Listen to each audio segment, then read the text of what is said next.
দুর্ভাগ্যবশত রিল করার সুযোগ পাবে? হ্যাঁ শুনলে মনে হলো তো? হ্যাঁ তো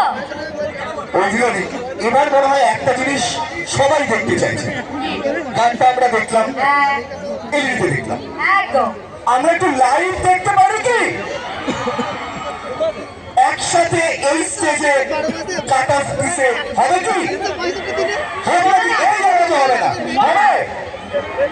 আমার প্রোডিউসার আমাকে অত টাকা দেয়নি, আমি ছবির টাকা। আচ্ছা তার আগে বলে দিই, হ্যাঁ আমার তোদের মধ্যে যেন কোনো কনফিউশন না থাকে, সেটা হচ্ছে যে যারা জিতবে তারা কি করে আমাদের কাছে আসবে, সে কলকাতায় গিয়ে হোক যেখানেই হোক কিভাবে, তার যাবতীয় যাতায়াতের খরচা আমাদের, কিন্তু কোনো চাপ নিস না।